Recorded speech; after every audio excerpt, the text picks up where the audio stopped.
Okay, so if you've spent, you know, any real time using modern generative AI tools, if you're drafting an email, maybe trying to write some code, or just summarizing a huge pile of research, you've probably hit that wall. Yeah.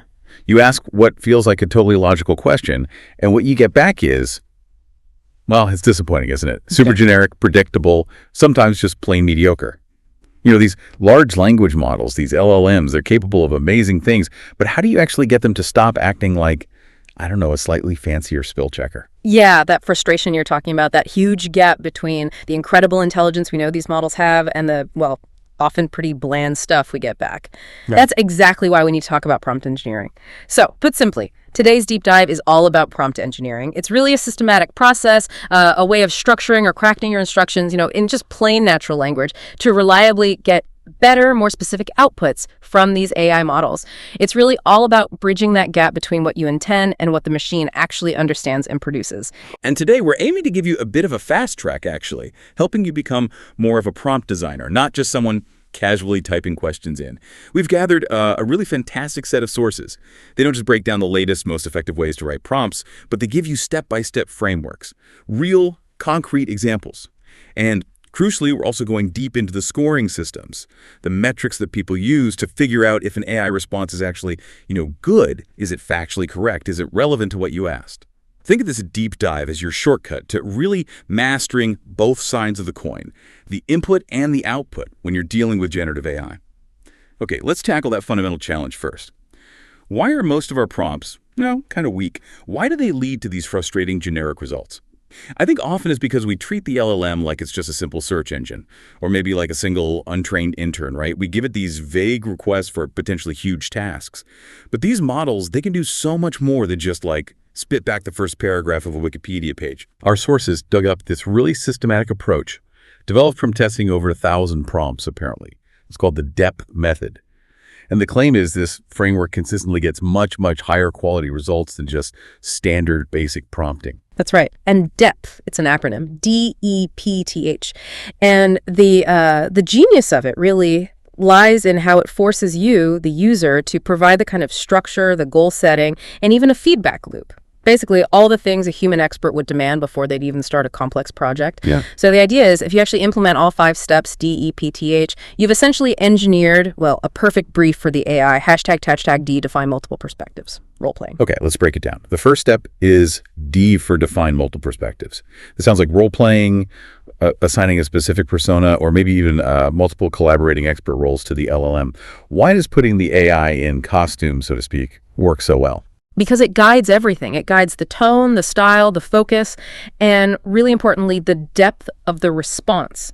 See, when you assign a role, you're basically telling the LLM, hey, access and prioritize this specific slice of your massive training data. If you just ask a question generally, it gives you a general kind of averaged out answer. But if you ask the same question, but say, answer this as a biochemist, well, now the model has to prioritize terminology, concepts, the whole approach relevant to biochemistry. Oh, okay. And the sources had this really powerful example of using multiple roles, right? Mm-hmm. Not just one. Like instead of just saying, write a marketing email, which, yeah, that sounds doomed to be generic. Totally doomed. You'll get cliches, corporate speak, because the AI has no focus. It's trying to appeal to everyone and no one. But if you stack the perspectives, it completely transforms the output. There's this fantastic example. You are 3 experts, a behavioral psychologist, a direct response copywriter, and a data analyst. Collaborate to write a marketing email promoting a new productivity tool. Now, think about what that forces the model to do. It has to perform this cognitive synthesis, right? The psychologist brings insights into human motivation, maybe biases. The copywriter has to turn those insights into persuasive language. And the data analyst, they ensure the whole thing is structured in a way that's measurable, optimized for specific results. Single role prompts, they get you specific output, sure. But stacking perspectives like this, it forces a whole new level of complexity and collaborative thought into the response. It's a game changer. That is fascinating. I mean, I use role-playing quite a bit, but usually just, act as a travel agent or something simple. The idea of 3 roles working together, that's a whole other level. But what about simpler uses, just for clarity? Say, I need a quick definition, but it needs to be easy to understand, not technical jargon. If I just ask, quickly explain what an API is. Yeah, you know what you'll get? A dry, jargony definition, probably using words like protocols and software applications. I mean, it's technically correct, but totally useless if you're explaining it to a beginner. Exactly. But if you just tweak the role, you're a teacher. Quickly explain what an API is. Then boom, the LLM immediately shifts gears. It defaults to analogy, to pedagogy. That's how you get that famous explanation, you know? An API, it's like a menu in a restaurant. It lists what you can do, how to ask for it, just like you don't need to know how the kitchen cooks your meal, and so on. The role didn't change the facts the model knows. It changed the delivery mechanism, how it explains it. That shift is huge. Okay, and the sources mentioned some best practices for assigning these roles. Apparently, we should avoid, like really intimate roles, mother or friend, and lean towards non-intimate ones like coworker or supervisor. Why is that? Well, the thinking is that those intimate roles, they tend to bring in emotional data or maybe subjective biases that can actually detract from the objective task. They might sort of dilute the expertise you're trying to tap into. And the other key best practice is using a two-staged approach. This is important. First, you actually assign the role or roles and the details. Let the LLM acknowledge it. Get it to say something simple like, okay, I understand I'm acting as the 3 experts you described. Then after it confirms, you give it the actual question or the task. This just helps solidify the AI's persona, its mindset before it starts generating. It helps prevent it from just, drifting back to its default general mode. Hashtag E, establish success metrics. All right, moving on to the next letter, E for establish success metrics. Now, this is the step that really separates just like wishful thinking from actual prompt engineering. If you just tell an LLM, make it good, well, what does good even mean? You haven't given it any measurable goal, so it has absolutely no objective way to optimize its output. Okay, so this step is about being really specific, defining clear, quantitative, measurable objectives. You have to tell the LLM exactly how a human expert would judge its performance. You're basically setting the goalposts, right? Exactly. Let's go back to that multi-role marketing email example. Instead of just vague instructions, you give it hard numbers. Something like, optimize this email for a 40% open rate, a 12% CTR, that's click-through rate, and make sure it includes at least 3 distinct psychological triggers, like, say, scarcity or social proof. Okay, let's unpack those metrics a bit, because this is where it gets interesting. An open rate, that's a percentage of people who actually open the email, right? So that means the subject line, the little preview text, they have to be really compelling. Precisely. It has to grab attention in a crowded inbox. And then CTR, click-through rate. That means the body of the email has to be persuasive enough to make someone actually click the link or the button inside. So by putting these numbers right in the prompt, you're forcing the AI to think strategically about the subject line, the copy, the call to action, all specifically aimed at hitting those targets. That's the crucial insight. The LLM isn't just generating text anymore, it's prioritizing performance. If it knows the main goal is a super high open rate, maybe it dedicates like 80% of its effort crafting really provocative or personalized subject lines.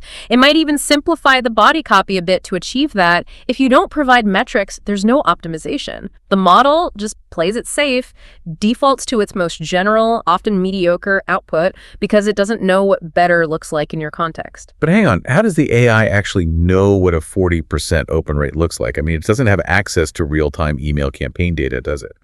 Good question. It's not looking at live data, no. What it does is leverage its absolutely massive training data. Think about all the text it's been trained on: books, articles, websites discussing marketing, email optimization, copywriting best practices. When you say optimize for 40%, it accesses all that training data related to high-performing subject lines, language that creates urgency, successful formatting strategies, and so on. It essentially approximates the features needed based on its internal knowledge base of what expert texts say leads to high open rates. It's using its learned patterns about what correlates with 40% open rate to guide how it writes the email. Hashtag P, provide context layers. Okay, that makes sense. The third element is P for provide context layers. This seems aimed at tackling that relevance problem. You need to give it background info about the audience, the product, maybe even past attempts. Exactly. This dramatically improves relevance because it stops the model from making potentially wrong assumptions. Just saying, write this for my business is basically useless, right? The model knows nothing about your market, your competition, anything. But if you layer in context, like, okay, context. This is for a B2B SaaS product. It costs $200 a month. We're targeting overworked founders, specifically in the e-commerce space. Oh, and by the way, our previous email campaigns only got about a 20% open rate and a 5% CTR. Now, that gives the model something concrete to work with. Right. Now it understands the price point. This isn't a cheap mass market thing. It's a considered purchase.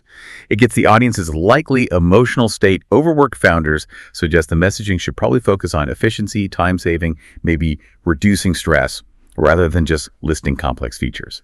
And importantly, it knows the baseline performance it needs to beat that 20% open rate. And you see how the depth framework starts to weave together here. The context P directly informs the perspectives D you chose earlier. That behavioral psychologist now knows exactly which pain points to target for those overworked founders. And the context also informs the success metrics. E. If the baseline is only 20% opens, then aiming for 40% is definitely aggressive, but it's an informed goal, not just a random number. These layers, they really build on each other. It becomes much more powerful than the sum of its parts. #T, task breakdown, structured workflow. Next up is T for task breakdown. This is really key for anything complex, especially if you want an output that's longer than just a paragraph or two. You need to break the overall task into sequential, numbered steps. Why?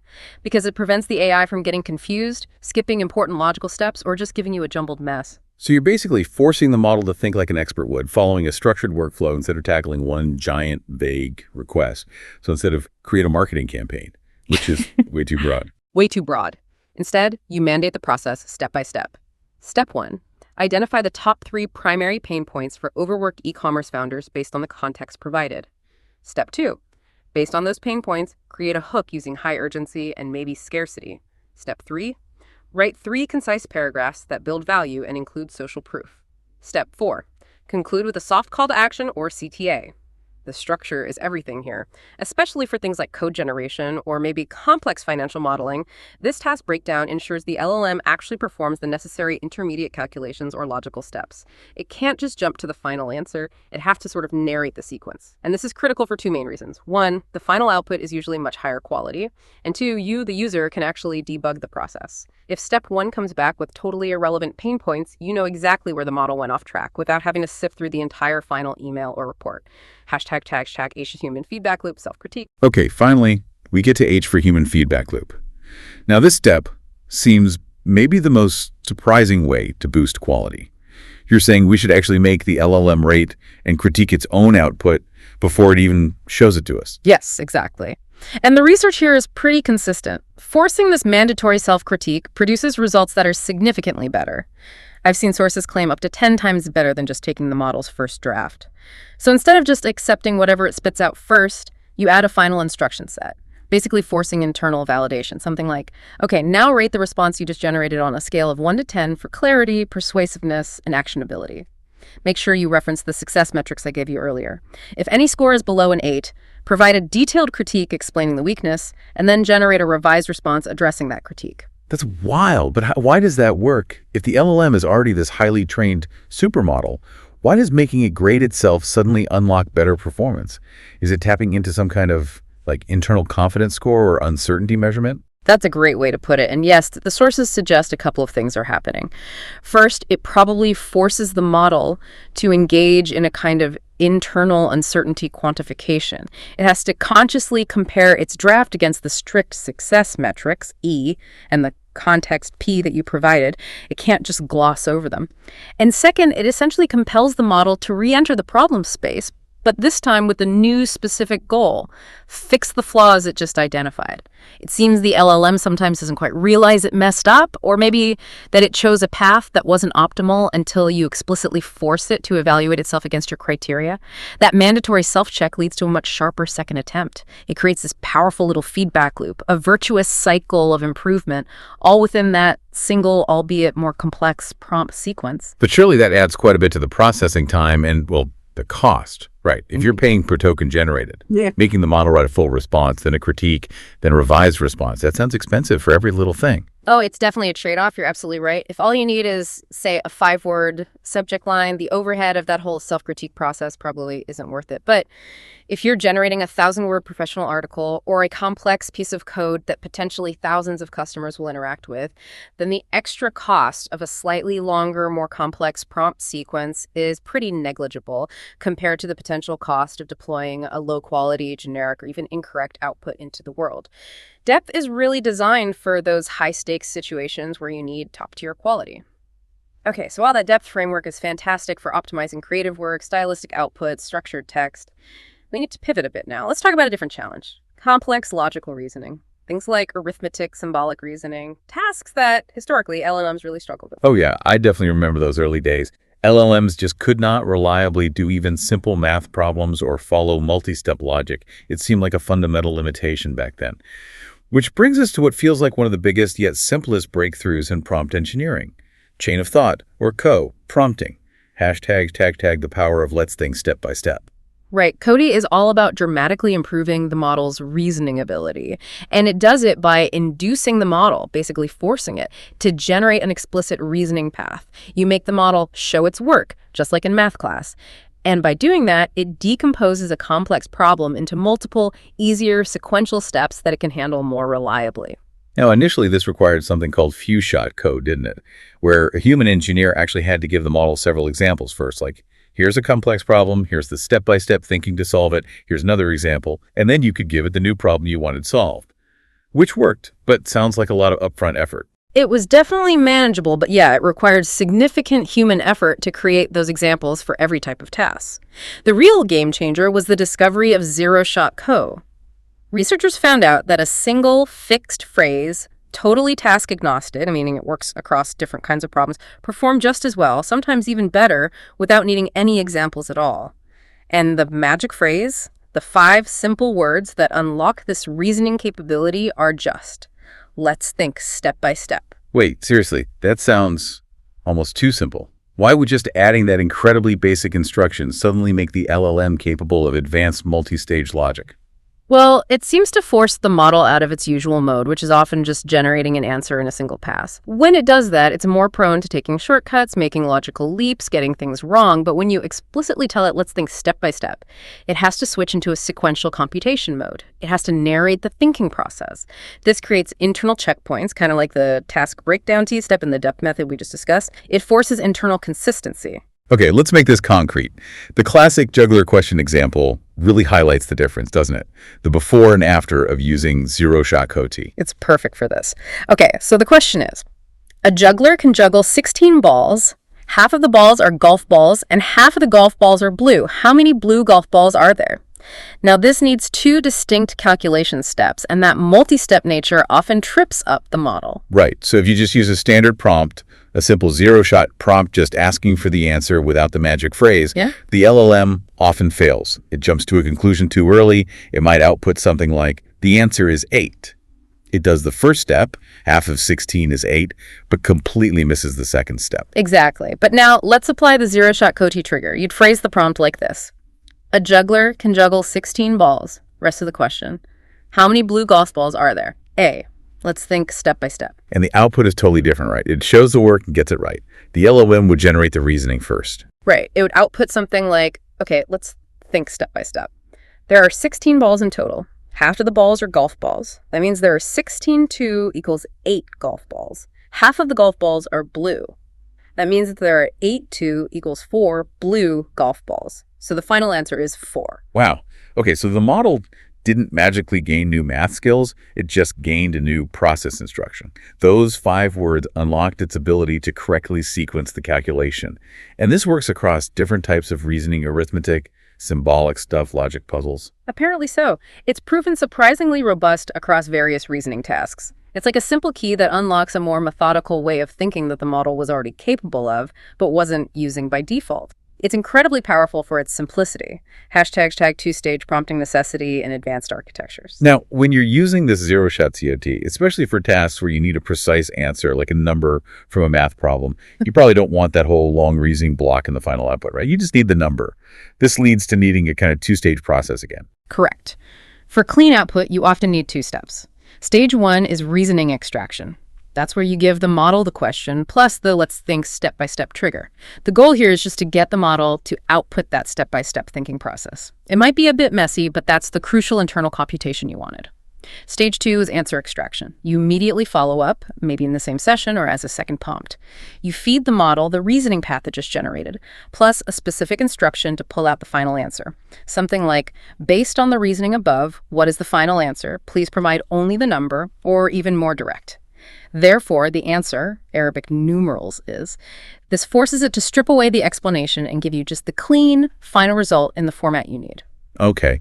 And building on this core entity idea, researchers didn't stop there, did they? They developed even more robust methods, like self-consistency. Right. Self-consistency basically takes the chain of thought process and adds redundancy for reliability. Think of it like getting a second, third, and fourth opinion. You instruct the LLM to run the same problem through its chain of thought reasoning process several times, maybe varying the prompt slightly or just letting the model's inherent randomness generate slightly different thinking paths. The system then looks at all the final answers produced by these different reasoning chains. It selects the conclusion that was reached most often.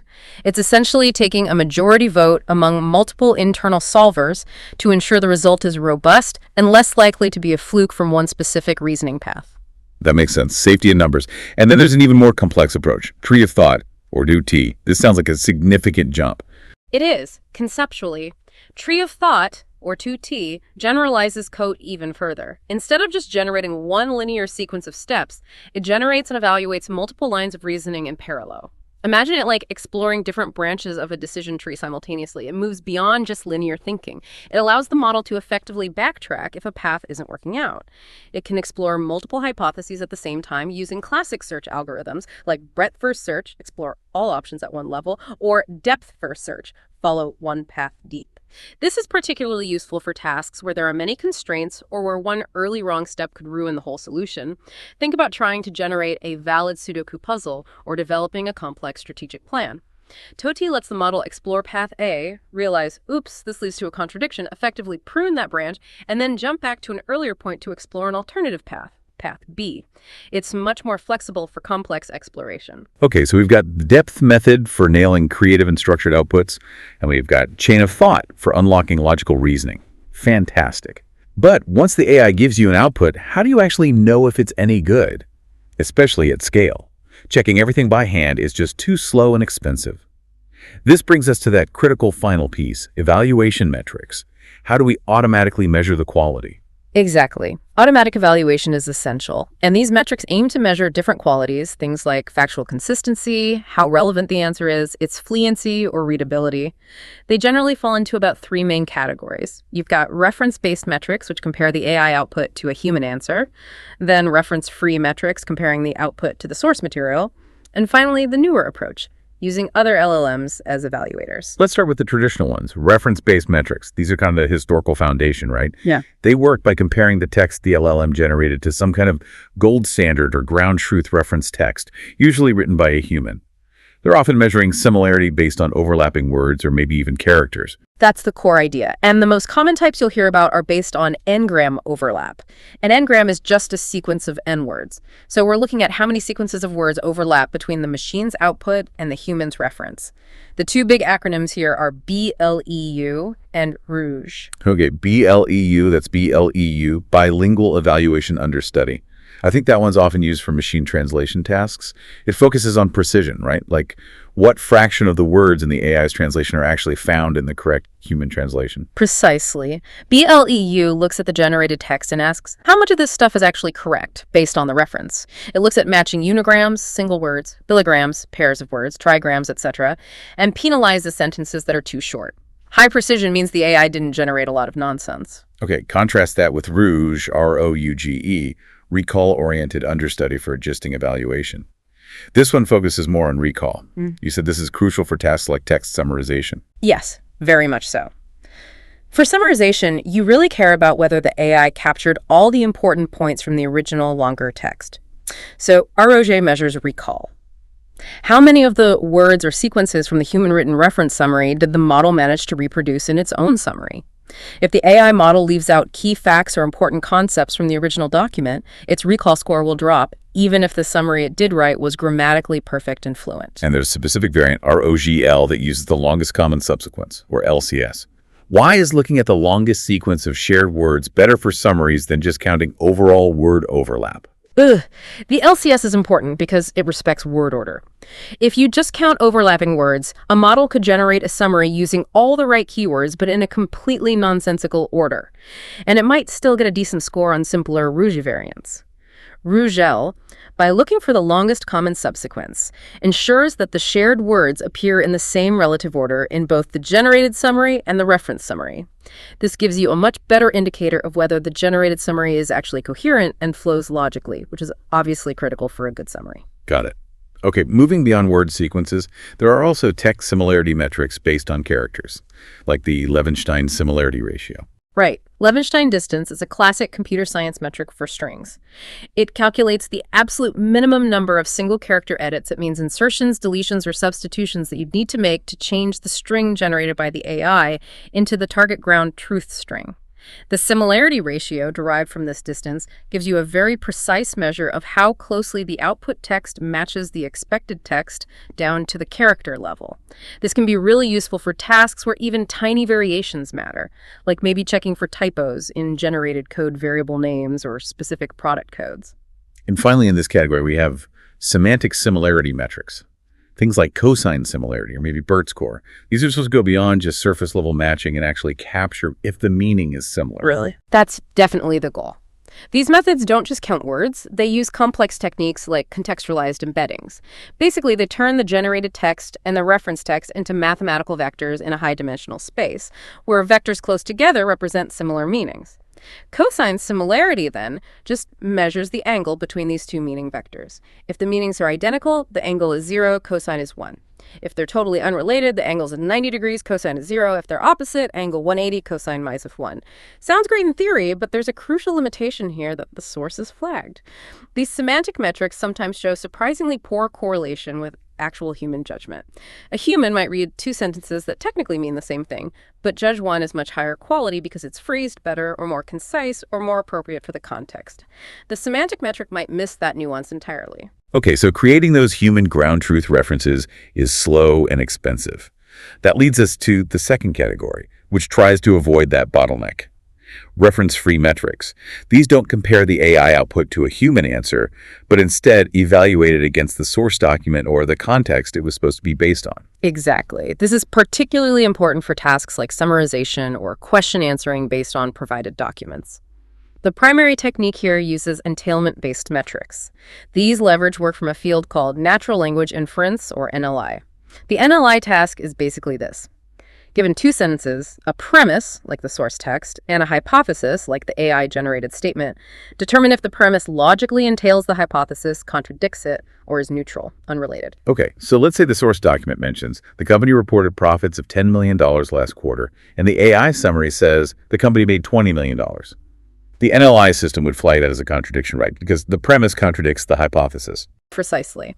And if the AI summary said the company had a profitable quarter, the NLI might classify that as entailment because the premise supports the hypothesis.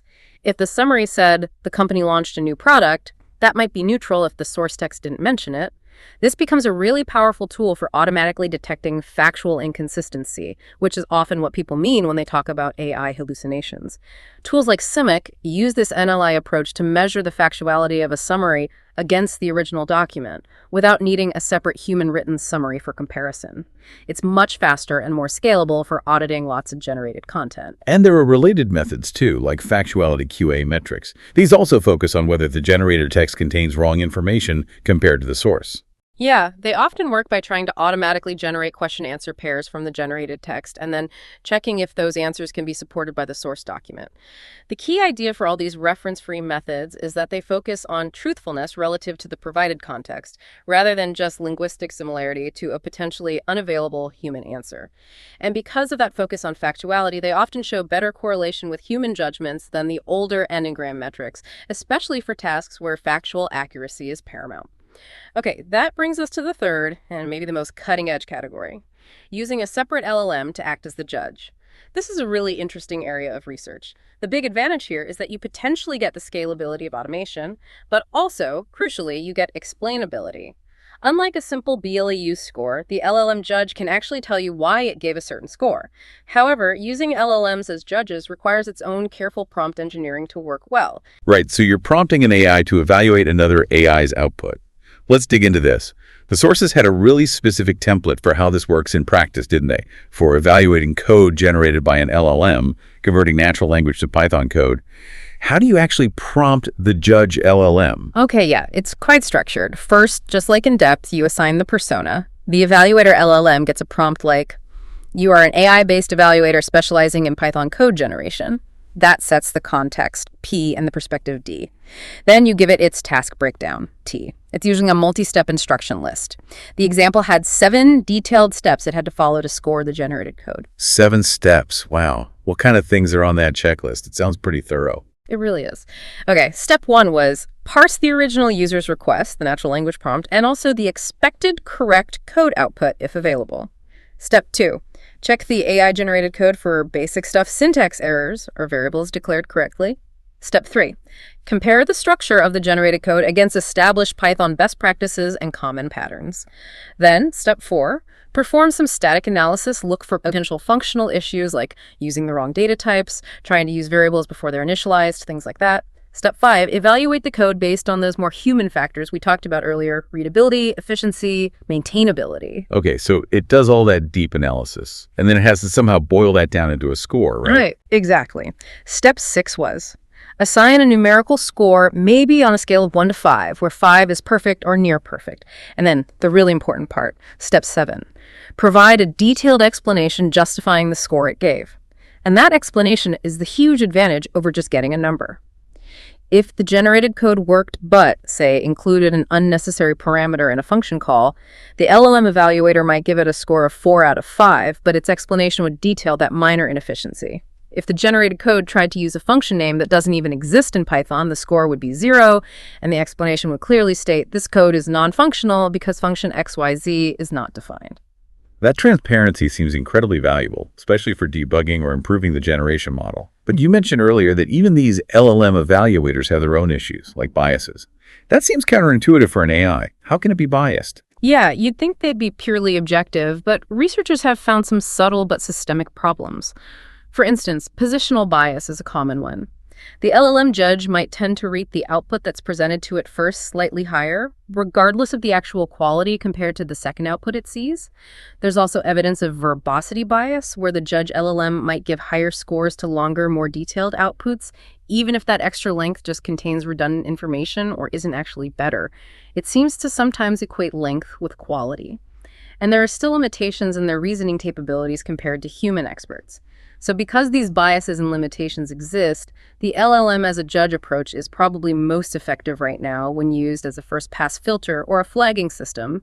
It can handle the bulk evaluation, but you likely still need a human expert in the loop to review the borderline cases or the most critical outputs to ensure fairness and accuracy. Okay, let's shift focus slightly and talk about applying these prompting techniques and evaluation metrics to some really specific high-stakes areas. Okay. A huge one right now is LLM-generated code. #tag evaluating LLM-generated code. Right.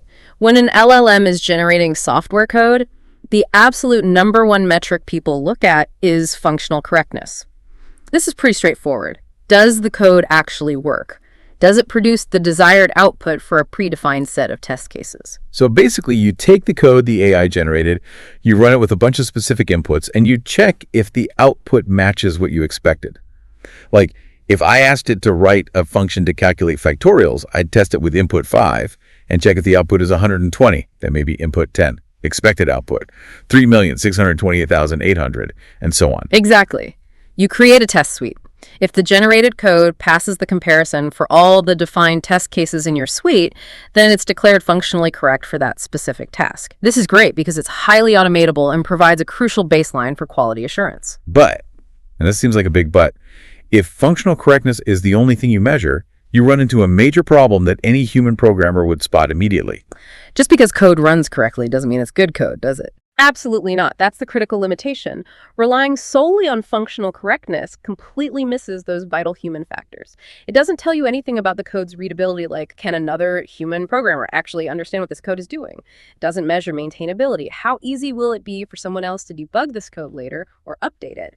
Or efficiency, does the code run reasonably fast, or does it chew up way too much memory or CPU time? You could have a piece of code that passes all the functional tests but is an absolute nightmare, a tangled mess of spaghetti code that ends up costing the company way more time and money in the long run due to maintenance headaches.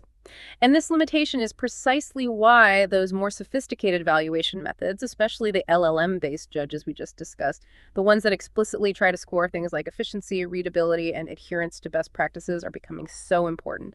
They help bridge that gap between just mechanically correct code and genuinely usable high-quality code. Hashtag the RG pattern and its metrics. Okay, another really vital application pattern, especially for building serious, factual AI tools inside companies, is something called RE. That stands for Retrieval Augmented Generation. RE is often what separates a useful internal knowledge bot from a general-purpose chatbot that might make things up. Right, so RIG is basically a way to stop the LLM from just relying on its potentially outdated training data. It gives it access to current information. How does that work? The core idea is to add a crucial step before the LLM starts generating the answer. First, the system performs an information retrieval step. It queries a knowledge base. This could be internal company documents, recent news articles, a specific database to find snippets of text that are highly relevant to the user's query.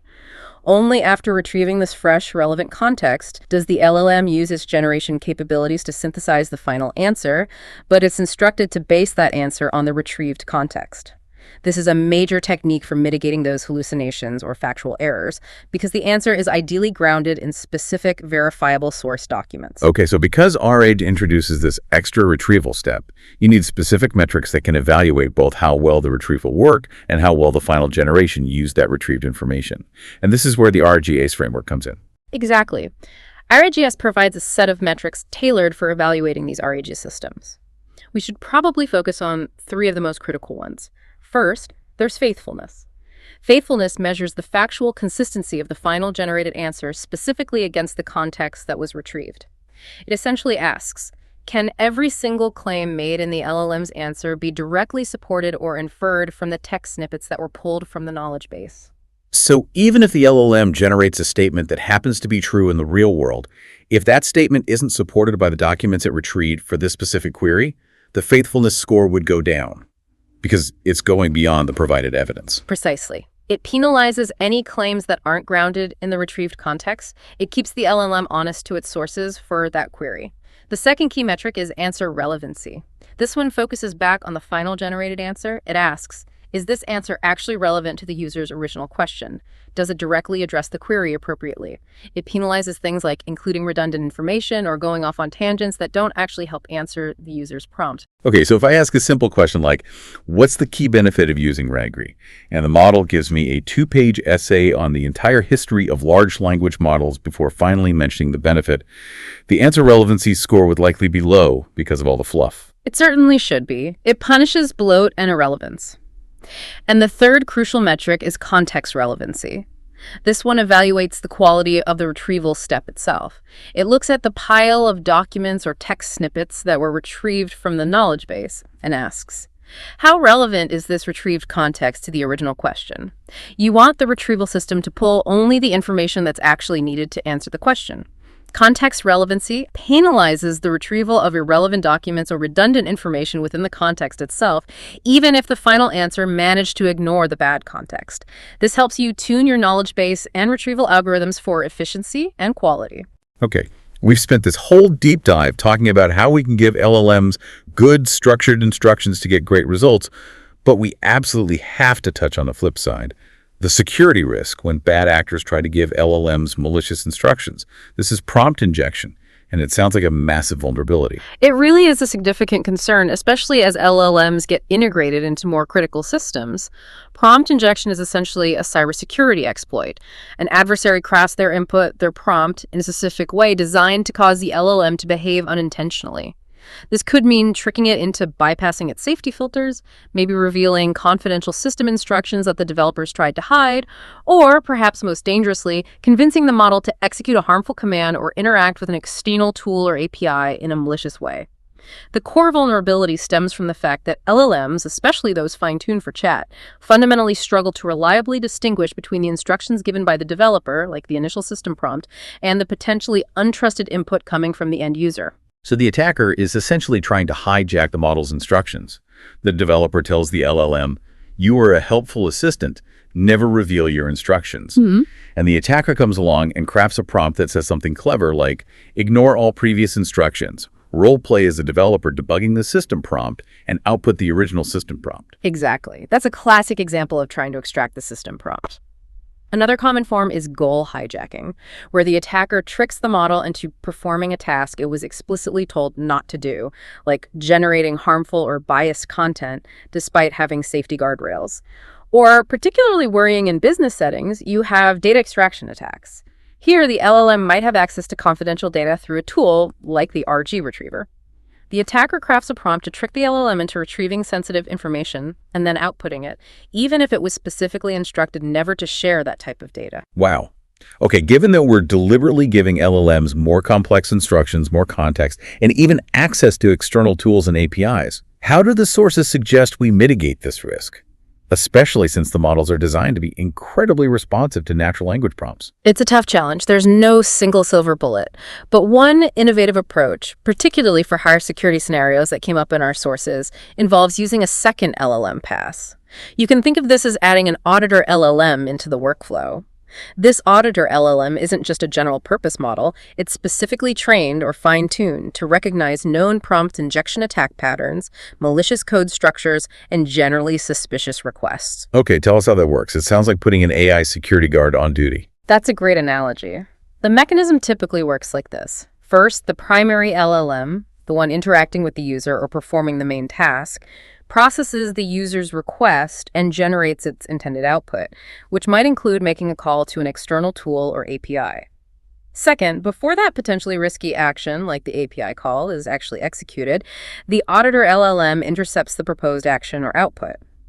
Step 3. The auditor analyzes everything the generated output or tool call, the original user prompt that triggered it, maybe some relevant context looking for those red flags. Is there suspicious code?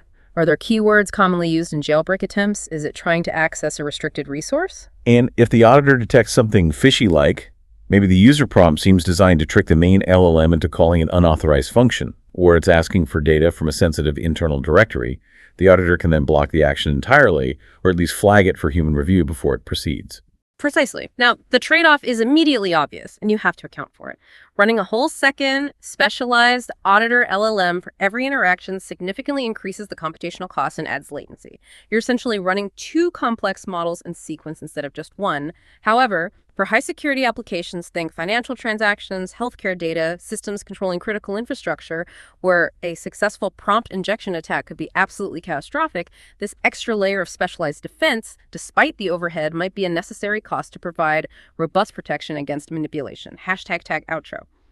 So wrapping things up, what we've really seen today is that getting great results from generative AI isn't about stumbling upon some kind of magic spell or secret phrase. It's much more about adopting a systematic design process. We saw the clear shift from just tossing simple, often weak requests at the AI towards implementing structured workflows like the DEP framework that ensures higher quality, more creative outputs that are actually anchored in real context and measurable goals. And then for those tricky logical reasoning tasks, we found that incredibly simple but powerful trigger. Just those 5 words, let's think step by step, can unlock a whole new level of performance. Yeah, and I think the core lesson for you listening to this is pretty simple but also profound. The quality of the output you get from these AI models is directly, almost mathematically, proportional to the structure and the precision of the input you provide. By adopting these kinds of explicit techniques, thinking about assigning multiple expert roles, setting clear measurable goals, breaking down complex tasks into steps, even forcing the AI to critique itself, you really do move from being just a casual user who's often frustrated by generic results to becoming a much more sophisticated designer of AI interactions. You're now better equipped not just to ask better questions, but also to systematically evaluate whether the answers you're getting back are actually any good and fit for your purpose. And maybe here's a final thought to chew on, kind of building on that amazing zero-shot QT breakthrough we discussed. The fact that a single, incredibly simple, task-agnostic prompt like "let's think step by step" can so drastically improve an LLM's performance on really difficult multi-step reasoning tasks across diverse areas like arithmetic, symbolic logic, common sense reasoning, it strongly suggests something pretty amazing. It suggests that these models might already possess immense, broad cognitive capabilities that are just sitting there untapped. The main challenge, maybe, isn't just training ever larger models to cram more intelligence in. Perhaps the bigger challenge now is discovering the right simple prompt keys like "let's think step by step" that can reliably unlock the incredible knowledge and reasoning abilities already hidden inside these vast networks. What other simple, maybe even counterintuitive phrases are just waiting out there for us to find that could unlock totally new, unforeseen capabilities in these large models? That, I think, is the really exciting frontier for exploration now.